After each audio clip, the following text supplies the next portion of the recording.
Meus irmãos, que a graça do Senhor seja com todos nesta noite, amém? Amém. Fico muito feliz pelo convite, pela graça de Deus, sua misericórdia, nos encontramos aqui reunidos, adorando ao Senhor e também o privilégio de aprender mais da sua santa palavra. Nós vamos ler o texto bíblico em 1 Tessalonicenses capítulo 5. Esse texto será usado como base para o tema que me foi dado, me foi confiado, falar para os irmãos nesta noite, que é a importância de se conhecer e aprender o que a Bíblia diz sobre o membro de uma igreja local. Então, 1 Tessalonicenses capítulo 5, versículo 12 em diante. Peço a atenção dos irmãos para a leitura da palavra de Deus. Agora vos rogamos, irmãos, que acateis com apreço os que trabalham entre vós e os que vos presidem no Senhor e vos admoestam, e que os tenhais com amor em máxima consideração por causa do trabalho que realizam. Vivei em paz uns com os outros. Exortamo-vos também, irmãos, que admoesteis os insubmissos, consoleis os desanimados, ampareis os fracos e sejais longânimos para com todos. Evitai que alguém retribua a outrem por mal. Pelo contrário, segui sempre o bem entre vós e para com todos. Regozijai-vos sempre, orai sem cessar. Em tudo dai graças, porque esta é a vontade de Deus em Cristo Jesus para convosco. Não apagueis o Espírito, não desprezeis as profecias. Julgai todas as coisas, retende o que é bom. Abstende-vos de toda forma de mal. Amém. Oremos ao Senhor. Ó Deus nosso Pai, concede-nos a compreensão e entendimento necessários nesta hora para recebermos a Tua palavra. Ilumina, Senhor, a nossa mente. Fala, Senhor, ao nosso coração. Estamos aqui prontos para Te ouvir, Senhor. Estamos aqui prontos para aprender da Tua parte. O Teu Santo Espírito, que é o nosso divino professor, Ele está em nosso meio, Ele habita em nós. De forma que, Senhor, nós Te rogamos, atende a nossa oração, atende a nossa súplica, Senhor, e nos ensina, trazendo consolo, edificação, mudança de vida, transformação para as nossas almas. Oramos em nome de Jesus. Amém. Os irmãos podem se assentar.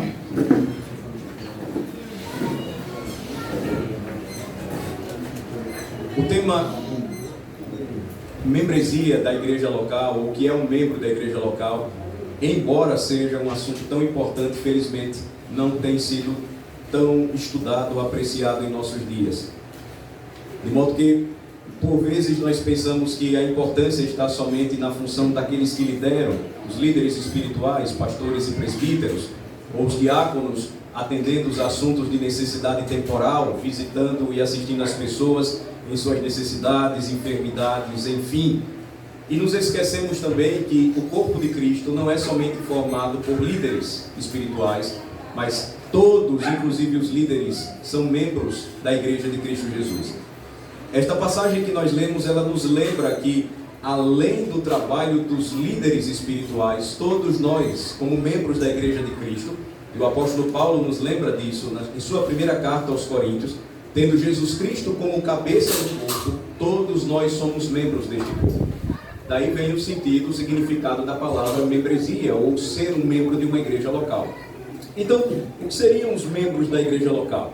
São os crentes professos e os seus filhos, em distinção de seus oficiais, ou seja, os oficiais estão presentes, pastores, presbíteros e diáconos, mas juntamente com eles nós temos a distinção dos membros.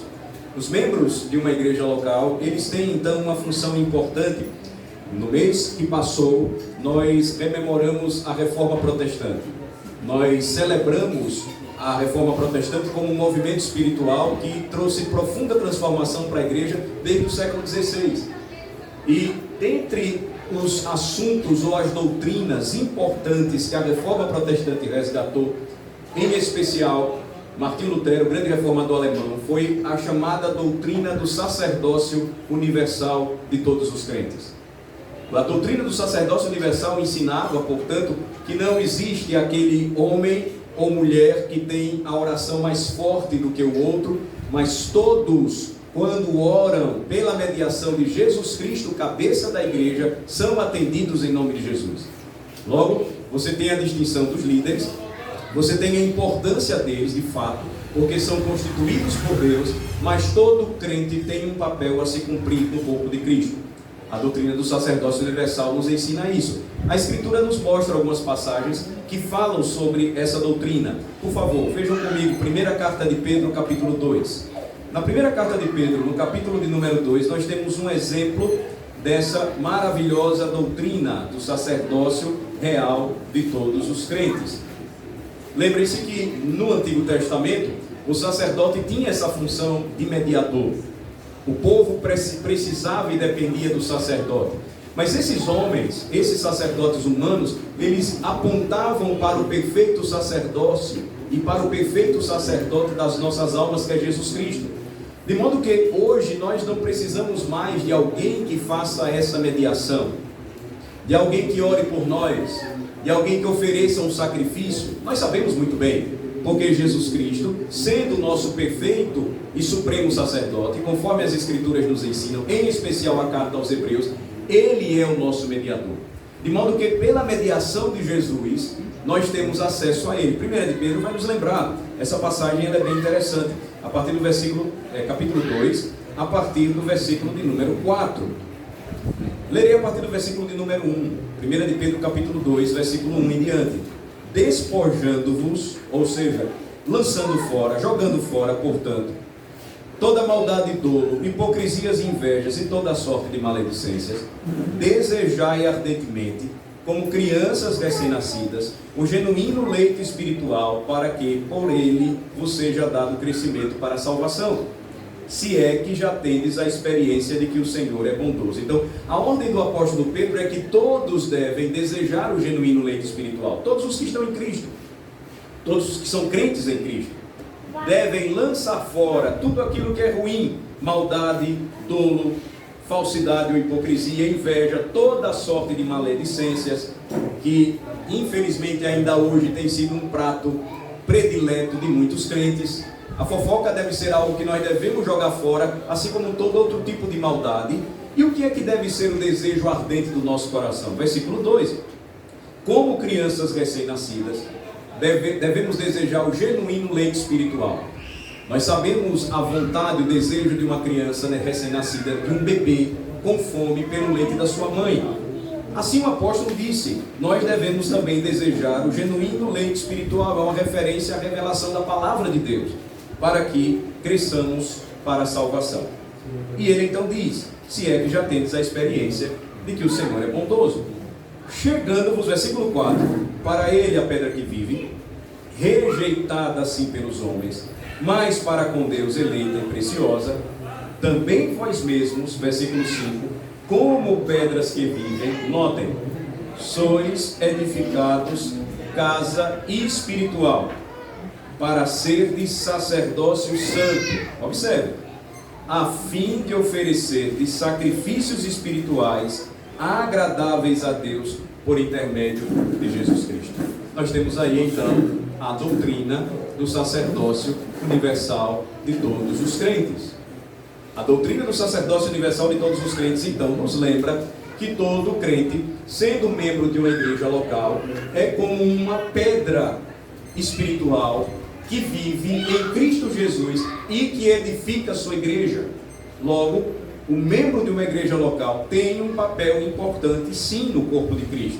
Amém. O sacerdócio universal de todos os crentes elimina qualquer distinção entre os membros da igreja visível. Todos nós somos iguais, um só corpo em Cristo. Lembre-se, existem distinções claras estabelecidas por Deus quanto aos nossos papéis, marido e mulher, pais e filhos, pastores e ovelhas, é fato. Mas diante de Deus, no exercício das nossas funções, todos nós somos um só corpo, somos membros da mesma igreja. Então, o sacerdócio universal de todos os crentes nos diz respeito a algo maravilhoso que a Bíblia nos mostra. Ou seja, a igreja tem uma participação no governo, na liderança, nos trabalhos, no bom andamento de uma congregação. Como é que nós podemos provar isso? Abra sua Bíblia novamente. Agora veja comigo Atos capítulo 6. Eu tenho aqui o exemplo clássico de uma participação dos membros da igreja local nessa atividade. E nós vimos inicialmente no texto básico aconselhar, encorajar, animar. Veja que em Atos capítulo 6, a partir do versículo 1, nós temos o exemplo da igreja, os seus membros, exercendo o poder dado por Jesus Cristo na escolha dos seus líderes. Então, um líder não pode simplesmente se apresentar sem ter a escolha e a aceitação dos membros da igreja de Jesus Cristo. Veja só, Atos capítulo 6, a partir do versículo 1. Vocês conhecem a passagem. O que nós temos aqui? Um problema que precisava ser resolvido. Na distribuição diária das doações, para assistir, para socorrer as viúvas necessitadas, as viúvas hebreias, ou seja, judias, estavam sendo preferidas pelas viúvas gregas, ou seja, as chamadas helenistas. Versículo 1 diz assim: ora, naqueles dias, multiplicando-se o número dos discípulos, houve murmuração dos helenistas contra os hebreus, porque as viúvas deles, notem, as viúvas dos gregos estavam sendo esquecidas na distribuição diária. Então, os 12, veja, os apóstolos, convocaram a comunidade dos discípulos. Veja só, os apóstolos foram homens distintos. Os apóstolos, eles caminharam com Jesus. Os apóstolos, trazendo as suas credenciais apostólicas, precisavam ter ouvido de Jesus, andado com Jesus, visto a Jesus e trazido consigo os sinais que apontavam que eles foram escolhidos por Jesus. Os apóstolos poderiam ter resolvido esse problema sozinhos. Eles podiam simplesmente, chegou o problema, olha, as viúvas dos helenistas estão sendo esquecidas. As viúvas dos judeus estão sendo preferidas. Os apóstolos poderiam dizer, vamos resolver esse problema aqui agora. Mas eles sabiam que precisavam preparar as futuras gerações. Eles não iam ficar por muito tempo. A maioria deles foi morta por causa de Jesus Cristo, com exceção do apóstolo João, que morreu velhinho. Todos os outros apóstolos deram a sua vida por Jesus. Eles sabiam que não tinham muito tempo, eles tinham atividade a percorrer, trabalho a fazer, mas eles precisavam treinar as futuras gerações. Veja só a sabedoria dos 12, versículo 2. Então os 12 convocaram a comunidade dos discípulos. Quem são? Os membros da igreja naqueles tempos. E disseram, não é razoável que nós abandonemos a palavra de Deus para servir as mesas. Então, os apóstolos tinham uma função distinta de pregar o evangelho. Eles precisavam de auxiliares para ajudá-los nessa distribuição das doações, cuidando dos mais necessitados. Surgiria então o ofício do diácono. Veja mais à frente, olha só que interessante. Mas, irmãos, versículo 3: escolhei dentre vós 7 homens de boa reputação. Lembro novamente, os apóstolos poderiam ter feito essa escolha, mas eles passaram a responsabilidade para os membros. Escolham, e eles vão dar os critérios. Então, a escolha não poderia ser de qualquer jeito. Ainda hoje, a nossa vida como crentes é pautada pela Bíblia. Eu não posso simplesmente chegar e fazer o que eu quero na igreja. O pastor não pode pregar o que quer pregar e o membro não pode fazer o que quer fazer. O que nós fazemos é pautado na Escritura, nós sabemos disso. Então, eles vão dar os critérios. Escolha, versículo 3, 7 homens de boa reputação, cheios do espírito de sabedoria, aos quais encarregaremos deste serviço. Então, escolham e nós vamos ordená-los. Vamos impor as mãos sobre eles e eles então vão executar o seu ofício. E quanto a nós, versículo 4, nos consagraremos à oração e ao ministério da palavra. Então eles continuariam orando e pregando a palavra de Deus. E agora, a partir desses 7 homens, você teria o ofício diaconal. No passado, quem fazia esse serviço no templo, ajudando os sacerdotes? Os levitas.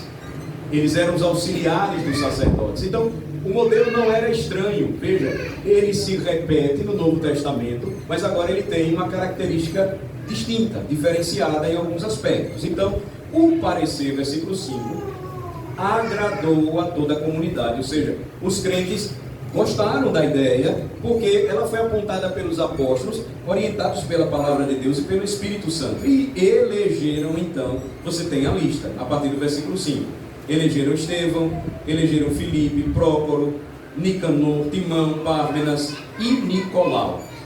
Então, eles vão escolher estes homens segundo os critérios estabelecidos. Eles não poderiam se auto-intitular diáconos. Percebam a importância, o papel, o trabalho de um membro de uma igreja local. Não é só vir para a igreja e se assentar no banco. É vir para adorar a Deus e sair para servir. É estar aqui pronto para servir. É apoiar em oração os líderes espirituais e ajudar no que for necessário. Então eles se envolvem ativamente. Observem, depois de escolherem, o versículo 6 diz que eles vão apresentar os nomes perante os apóstolos, e estes, porque tinham autoridade dada por Deus, orando, lhes impuseram as mãos, ou seja, eles ordenaram aqueles homens ao ofício. Então, número 1, o ofício pertence a Deus e é dado por Deus. Número 2, os membros da igreja local são chamados por Deus, lavados pelo sangue de Jesus e têm um papel importante na igreja. Número 3, não podem seguir os seus corações, porque Jeremias 17 nos lembra que o nosso coração é enganoso, desesperadamente corrupto, mas tem que seguir, cada um de nós, as orientações bíblicas. Número 4, o poder então da escolha sempre está debaixo daquele que tem autoridade sobre nós, que é Cristo. Cristo é o Senhor e cabeça da igreja. Quando isso é feito de forma correta e bíblica, com temor e tremor, qual é o resultado? Olha o versículo 6. A igreja cresce. Crescia a palavra de Deus, e em Jerusalém se multiplicava o número dos discípulos.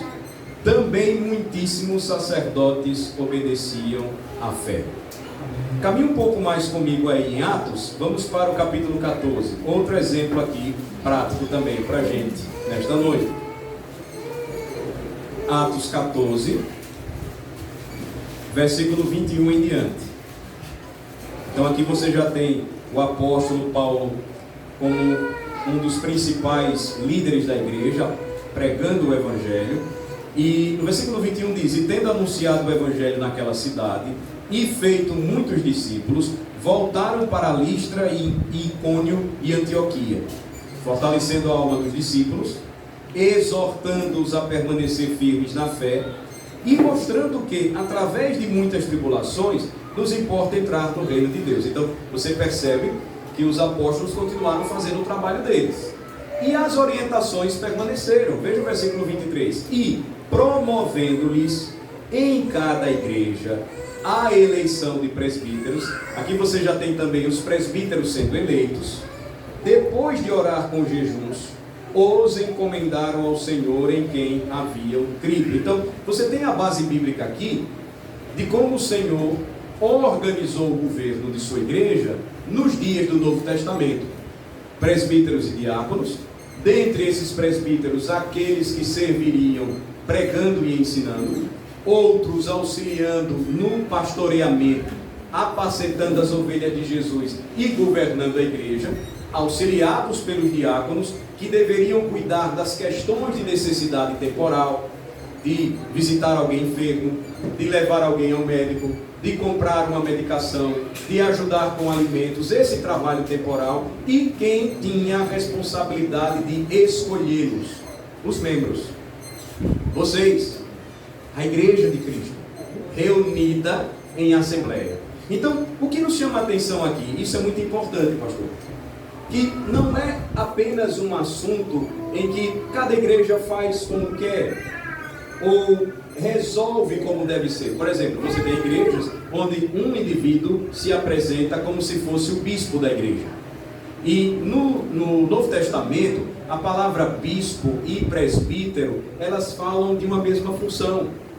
Bispo quer dizer aquele que supervisiona. A ideia de um pastor que ficava olhando o estado das ovelhas a fim de protegê-las. Presbítero, a palavra na língua grega quer dizer aquele que é mais velho, ancião. Não necessariamente pela idade, mas pela maturidade, sabedoria. Ele precisa ter aquelas regras, aquelas normas que estão lá escritas em 1 Timóteo capítulo 3, para presbíteros e diáconos. Então, não pode ser algo que surge de repente. Que alguém diz, eu sou agora o arcanjo da igreja. Não existe isso. A Bíblia vai nos dar as próprias orientações claras nas Escrituras. Eu mostrei apenas para os irmãos 2 evidências, vou mostrar mais uma, de que está na Bíblia. É ensinado pelo próprio Senhor da palavra. E nós não podemos fazer diferente. Capítulo 15 agora, vejam. 15 de Atos dos Apóstolos, capítulo 15. Você tem uma outra referência também interessante. Você tem aqui no capítulo 15 a primeira reunião de presbíteros. Eles formaram o chamado primeiro concílio da igreja, o concílio de Jerusalém. Como é que nós podemos entender por que esse concílio foi provocado? Por que ele foi convocado pelos apóstolos? Basta a gente ler a carta aos Gálatas.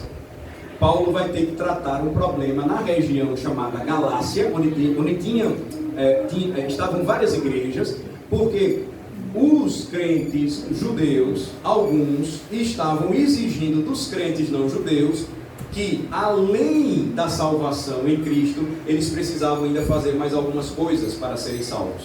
Por exemplo, tinham que se circuncidar, tinham que observar algumas regras. Paulo vai dizer isso não mais é necessário. E aí você tem, lá em Gálatas capítulo 1, aquela passagem muito forte do apóstolo Paulo. Ainda que nós, ele vai dizer, ainda que nós, os apóstolos, Paulo diz, ou um anjo vindo do céu, traga para vocês evangelho além desse que nós temos pregado, seja maldito, seja anátema. Então isso gerou um problema muito grande, que precisou ser resolvido. Então você tem aqui a convocação de um primeiro concílio. Mais uma vez, os apóstolos poderiam ter resolvido o problema? Poderiam. Mas você vai notar que eles chamam os presbíteros já eleitos para participar, para tomar decisões. Quem elegeu esses presbíteros? O povo. Então, os oficiais eleitos pelos membros representam. Eu não sei se vocês já pararam para pensar, mas um dos grandes efeitos importantes da reforma para as nações ocidentais foi o sistema de governo da maioria dos países que nós conhecemos. Essa democracia chamada moderna, ela tem a sua base, o seu fundamento no sistema de governo bíblico. O povo escolhe os seus representantes que devem representar o povo no Congresso Nacional. Pelo menos deveria ser assim. Mas se você for olhar, o sistema é o mesmo que está na Bíblia. O povo escolhe os seus representantes. Na minha denominação, por exemplo, o que é que acontece? Eu fui eleito como pastor da igreja, estou na igreja presbiteriana de Aracaju, não é de Pinheiros não, mas é Aracaju mesmo. Eu estou na igreja presbiteriana de Aracaju desde 2008. Então, desde 2008 eu estou lá. A Assembleia da Igreja Reunida me elege por um determinado tempo. Eu estou cumprindo um mandato agora de 5 anos. Só para um exemplo para vocês. Algumas igrejas têm uma metodologia diferente, inclusive muitas igrejas reformadas fazem isso. Elegem o oficial e essa eleição é vitalícia. Ele fica até morrer, ou pode ser que ele se mude, ou pode ser que ele se desvie, ele pregue heresias, ele se afaste do caminho. A mesma assembleia que o elegeu pode ser convocada para retirá-lo. Porque a responsabilidade de quem elege também é grande. Escolher um líder não é pouca coisa. Então veja como isso é importante e como Deus enxerga cada um de nós, cada um de vocês, no corpo de Cristo. Então você tem aqui esses presbíteros, veja, Atos 15, versículo 22. Eu vou ler somente o versículo 22. Então pareceu bem aos apóstolos, Atos 15, 22.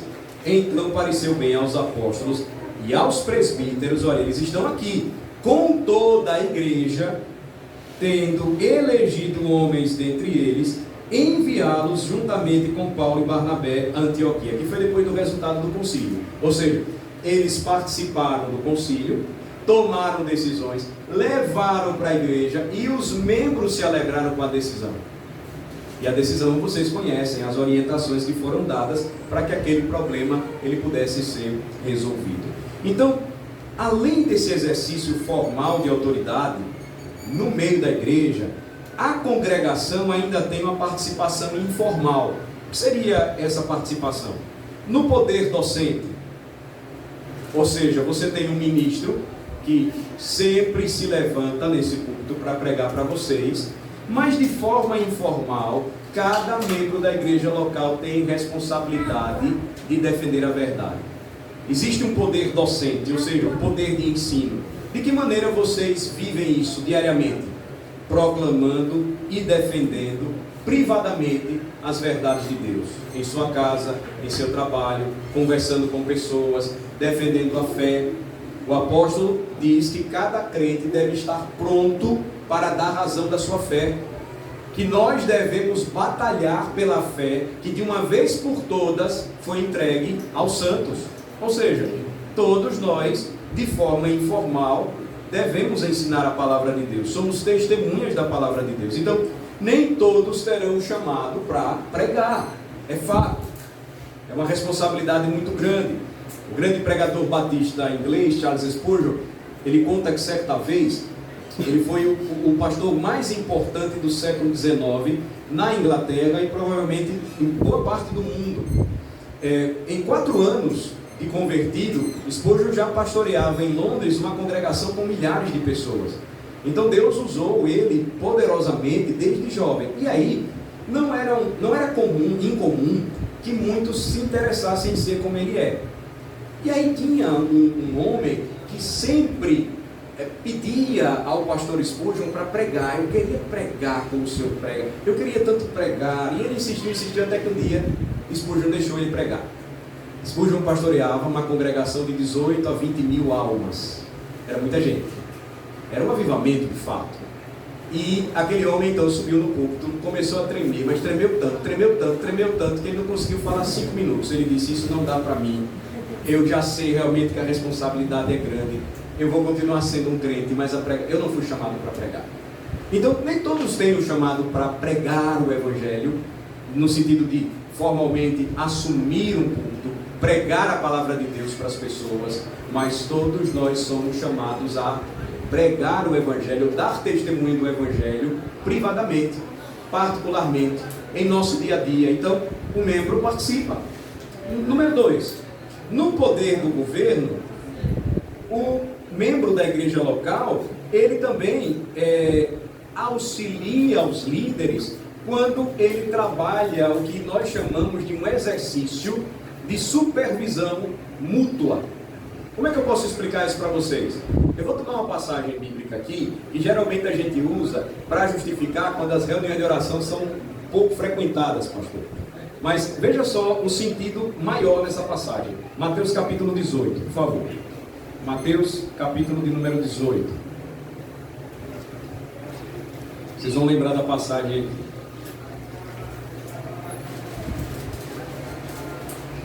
A partir do versículo 15, Mateus 18, a partir do versículo 15. Se teu irmão pecar contra ti, vai arguí-lo entre ti e ele só. Se ele te ouvir, ganhaste a teu irmão. Se porém não te ouvir, toma ainda contigo 1 ou 2 pessoas, para que, pelo depoimento de 2 ou 3 testemunhas, toda a palavra se estabeleça. E se ele não os atender, dize-o à igreja. E se recusar a ouvir também a igreja, considera-o como gentio e publicano. Então, o contexto aqui do exercício mútuo de governo, de supervisão, de cuidado de uns para com os outros, está relacionado ao quesito disciplina. Um irmão pecou, você vai até ele. Se você não conseguir resolver, você volta com outro irmão. Se mesmo assim ele não se arrepender, você leva à igreja, ou seja, você leva os líderes espirituais para tratarem a questão. Veja como isso é importante. Versículo 18. Em verdade vos digo que tudo que ligardes na terra terá sido ligado nos céus, e tudo que desligardes na terra terá sido desligado nos céus. Em verdade também vos digo que se dois dentre vós sobre a terra concordarem a respeito de qualquer coisa que porventura pedirem, ser-lhes-á concedida por meu Pai que está nos céus. Porque onde estiverem 2 ou 3 reunidos em meu nome, ali estou no meio deles. Então, o contexto desse versículo é de uma disciplina eclesiástica, de uma disciplina bíblica. No sentido mais amplo, você pode usar até para as reuniões, quando os crentes estão reunidos. 2 ou 3, o Senhor está em nosso meio. Mas no sentido mais preciso, não se esqueçam, ele está lembrando de algo muito importante. Às vezes a gente, por ouvir de forma muito errada, a ideia de que São Pedro tem as chaves dos céus, nós nos esquecemos de uma doutrina bíblica muito, muito séria, que é aquela que fala do poder das chaves do reino. Elas não estão nas mãos de São Pedro, elas estão nas mãos da igreja. Quem é o Senhor das chaves? Jesus Cristo. Como é que esse poder das chaves funciona? Quando vocês admitem um membro à comunhão. Quando vocês batizam um membro, as portas do céu são abertas. O que ligares na terra, foi o que Jesus falou, será ligado nos céus. Mas quando alguém é disciplinado por sua desobediência, por ter se afastado dos caminhos do Senhor, por não se arrepender dos seus pecados, as portas se fecham. Isso é muito sério também.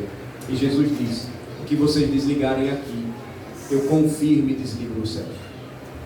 Observem o grau de envolvimento que nós temos como membros de uma igreja. De apoiar, de orar, de se envolver, de tomar parte em questões muito importantes, muito sérias.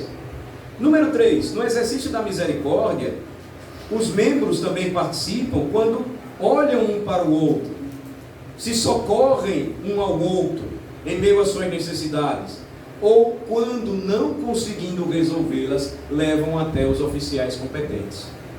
Veja que um problema que não conseguia ser resolvido, os membros levavam para os diáconos no passado. Ainda hoje deve ser assim. Mas isso não quer dizer que se eu vir alguém necessitado, eu devo dizer assim, que ele procure a igreja. Eu sou a igreja. Se eu não conseguir fazer, eu então vou pedir socorro a mais pessoas.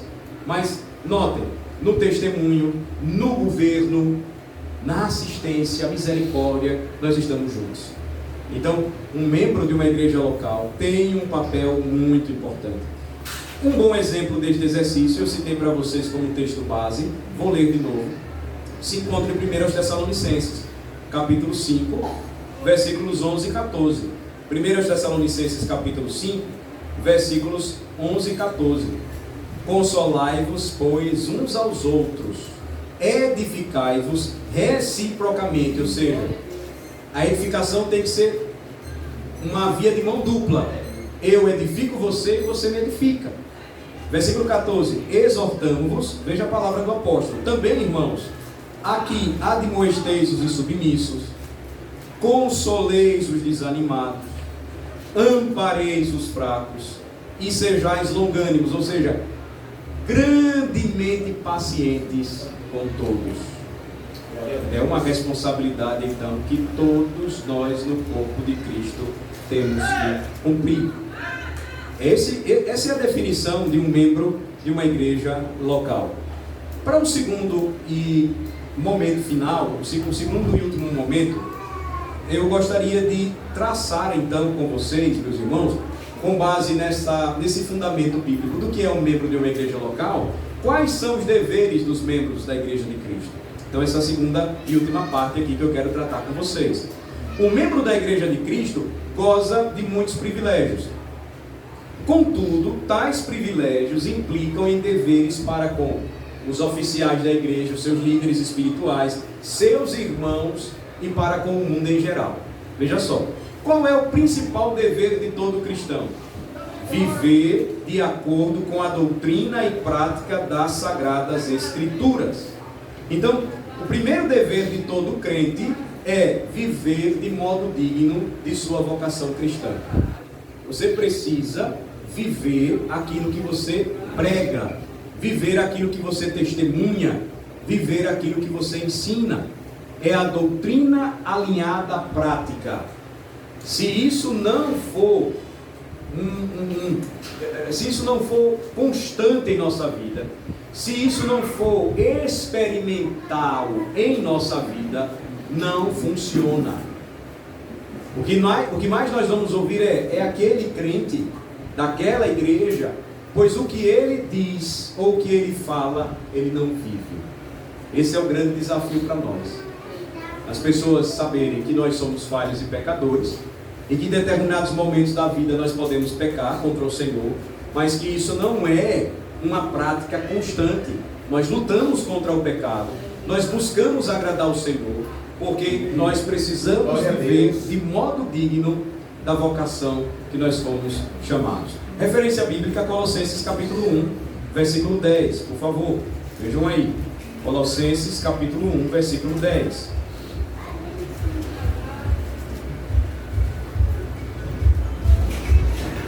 Colossenses capítulo 1, versículo 9 e o 10, diz assim: por esta razão também nós, desde o dia em que o ouvimos, não cessamos de orar por vós e de pedir que transbordeis de pleno conhecimento da sua vontade, em toda sabedoria e entendimento espiritual. Então Paulo orou pelos cristãos em Colossos, para que o conhecimento deles, pleno da vontade de Deus, transbordasse em toda sabedoria e entendimento espiritual.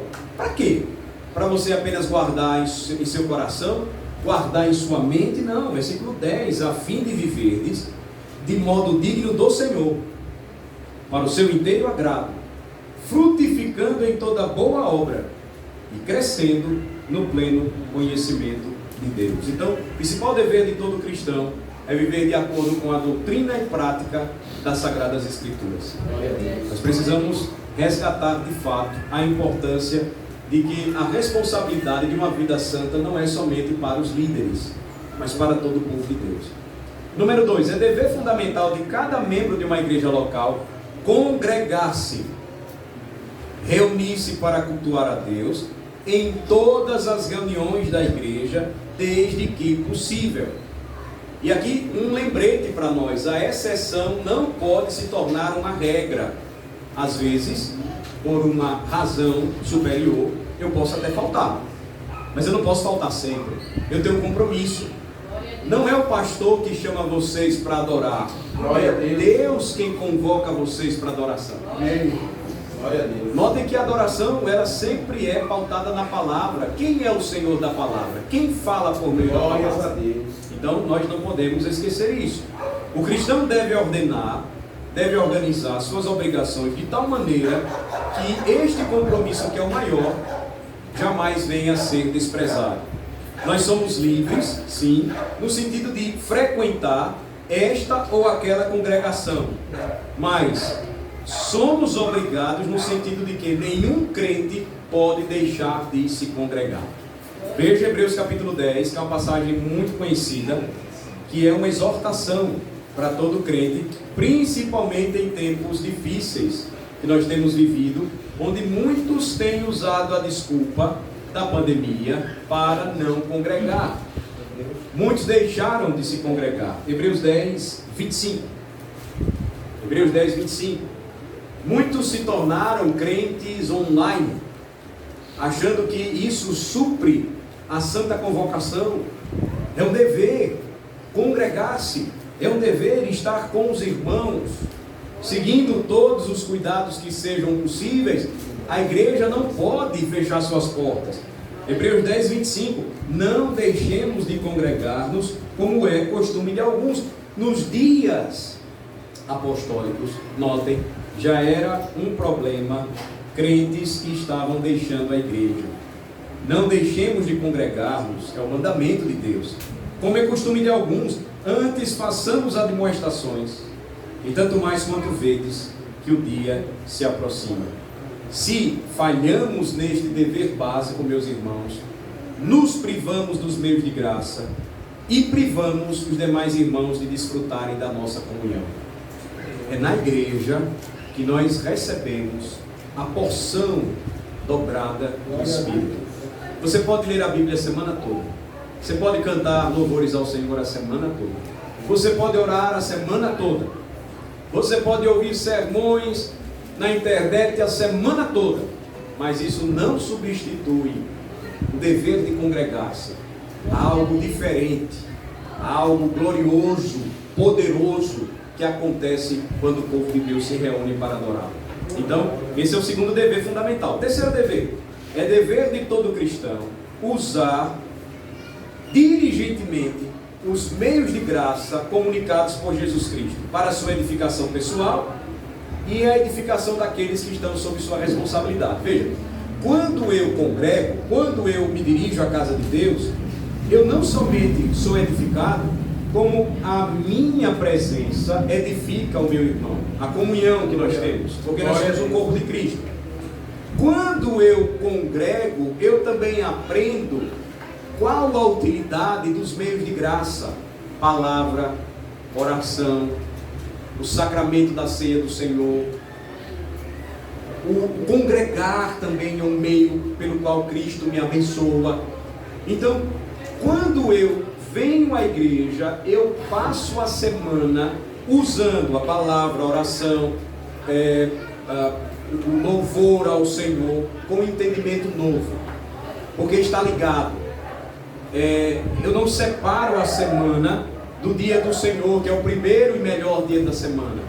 Então, quando eu compreendo isso, eu vou usar os meios de graça com responsabilidade, incluindo especialmente o que eu já disse, a participação aos cultos públicos, a leitura da palavra, a oração, a leitura de bons livros, a meditação.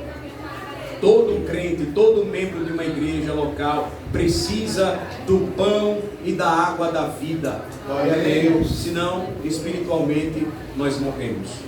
Então, nos alimentamos diariamente da palavra de Deus, recorremos à presença de Deus diariamente em oração, ocupamos a nossa mente com os bons pensamentos da palavra, buscando as coisas lá do alto, as que são de cima. Então, nós direcionamos corretamente a nossa vida para Cristo.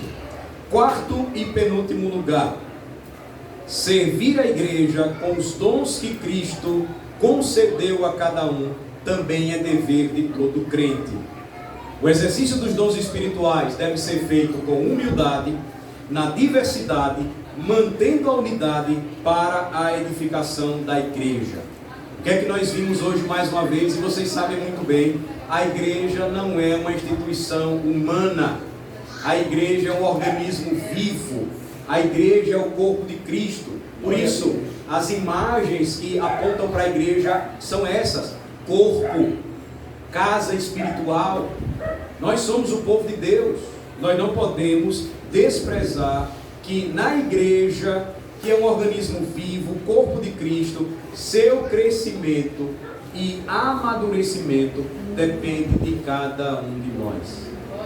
Somos edificados pela palavra, somos edificados quando oramos juntos, cantamos juntos, congregamos juntos, choramos juntos, sofremos juntos, nos alegramos juntos, tudo para a glória de Deus. Então, quando você pensar, mas eu sou apenas um membro da igreja, nunca mais aceite esse tipo de reflexão. Você é membro do corpo de Cristo. Você faz parte da noiva do Cordeiro. Você recebeu dele dons espirituais e você deve colocá-los para serviço da igreja. Então, o serviço do crente precisa ser desempenhado nas relações e circunstâncias em que Deus o colocar. Maridos, amai vossas mulheres como Cristo amou a igreja e se entregou por ela. As esposas no Senhor sejam obedientes em tudo aos seus maridos. Filhos, obedecei os vossos pais no Senhor, pois isto é justo. E pais, criai os seus filhos na disciplina e admoestação do Senhor. Presbíteros, apacentai o rebanho de Deus que está no meio de vós. Notem, é nesse contexto que nós devemos servir uns aos outros. É nesse contexto que nós lembramos do galardão do copo d'água. Vocês lembram lá de Mateus capítulo 10? Quando Jesus falou que aquele que desse um copo d'água a qualquer um de seus pequeninos no reino dos céus não seria desprezado. Então, as mínimas coisas que para os homens, por vezes, não significa nada, significa muito para o Senhor. Glória. Outra história interessante sobre Spurgeon, quando a igreja em Londres ela crescia e eles precisaram então de um espaço maior. Por um tempo eles alugaram um antigo teatro que estava fechado, e esse teatro foi usado durante muitos anos para a reunião da igreja que ele pastoreava. Era muita gente, eu já disse isso a vocês. Ele foi lá então testar a acústica do teatro, porque naquele tempo eles não tinham microfone. Então o pregador, além dos tons para pregar, ele precisava ter uma boa caixa torácica, precisava ter uma boa voz. E ele então estava acreditando estar sozinho, ele começou a testar a acústica do teatro. Os teatros geralmente têm boa acústica, de modo que a pessoa pode falar, pode cantar e todo mundo ouve. E ele pronunciou por 3 vezes para testar o som: eis o Cordeiro de Deus que tira o pecado do mundo. João capítulo 1, versículo 29. Ele falou por 3 vezes: eis o Cordeiro de Deus que tira o pecado do mundo. Não sabia Spurgeon que dentro de uma das salas do teatro estava um faxineiro limpando, fazendo o seu trabalho. Ele não conhecia Cristo, ele não era crente. Ele ouviu Spurgeon bradar apenas por 3 vezes esse versículo da palavra de Deus.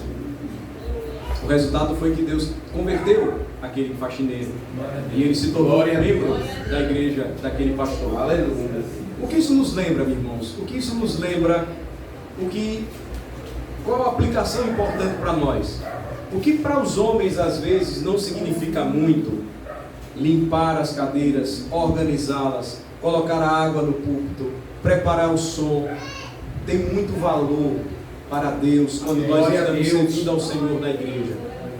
Abrir e fechar a igreja, cozinhar num dia de confraternização para que os irmãos se alegrem com a refeição. Então, cada um de nós deve servir a igreja com os nossos dons e talentos. Glória a Deus. O sacerdócio universal de todos os crentes traz consigo as seguintes implicações: que toda vocação é sagrada, que nossa vida é um culto para a glória de Deus. Começa no dia do Senhor, no culto solene, e aí eu vivo a semana, a minha vida, consagrando-a como um culto para a glória de Deus. Que todas as nossas relações são um chamado para servir. Nunca esqueçamos disso. Nunca esqueçamos disso. Finalmente, é dever de todo cristão se submeter, respeitar, encorajar e apoiar os seus oficiais, desde que estes permaneçam fiéis às Escrituras. Lembram de Atos 17? Paulo, o grande apóstolo Paulo, pregou na cidade de Bereia, e Lucas vai dizer que os de Bereia foram considerados mais nobres que os de Tessalônica, porque mesmo Paulo pregando o Evangelho, eles pegaram a Escritura e foram conferir para ver se o que Paulo estava dizendo era certo. Todo crente tem o dever de se submeter, respeitar, apoiar e encorajar os seus pastores, presbíteros, diáconos, desde que estes permaneçam fiéis às Escrituras. Glória a Deus. A igreja assim cresce fortalecida, cresce edificada. Quero encerrar com 2 passagens bíblicas para a nossa instrução. Hebreus capítulo 13, versículo 17, por favor. A primeira delas, Hebreus 13, 17.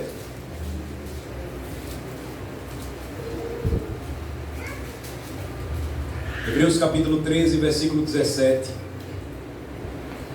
Obedecei aos vossos guias e sede submissos para com eles, pois velam por vossas almas. Hebreus 13, 17. Obedecei aos vossos guias e sede submissos para com eles, pois velam por vossas almas, como quem deve prestar contas, para que façam isto com alegria e não gemendo, porque isto não aproveita a vós outros. 1 Timóteo capítulo 5, versículo 17, por favor. 1 Timóteo 5, 17.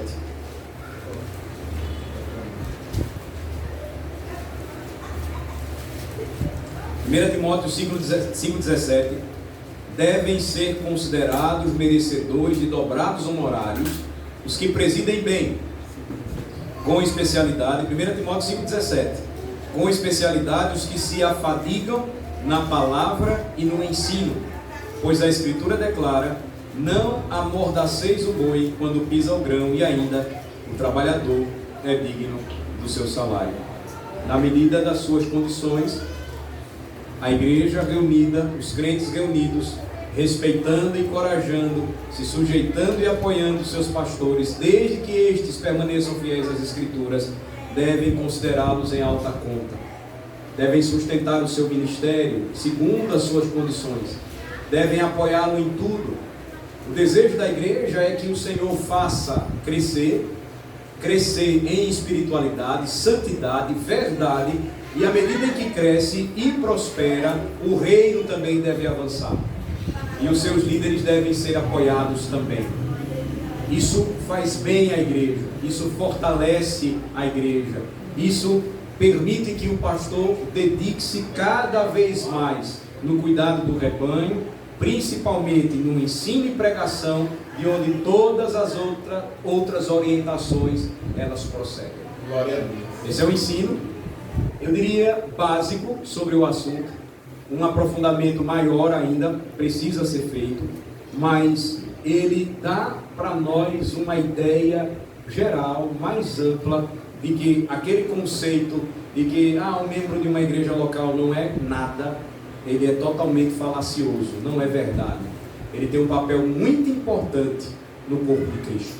Vamos orar. Nosso Deus e Pai, abençoa o teu povo aqui reunido, quando recebe a instrução da tua palavra, meditando sobre um tema tão importante ao Senhor, que é a membresia de uma igreja local, que é um membro de uma igreja local, seus deveres, responsabilidades, seus privilégios. Abençoa, Senhor Deus, esta igreja, preservando, afirmando-a na palavra, fazendo-a crescer na graça e no conhecimento de Cristo, e que cada membro tenha consciência de sua participação, de seu envolvimento em oração e ação, a fim de que o teu nome seja honrado neste bairro e a tua igreja cresça para a tua glória e seja forte no testemunho vivo da graça maravilhosa de Jesus. Nós oramos assim agradecidos por tudo em nome de Jesus. Amém. Deus abençoe.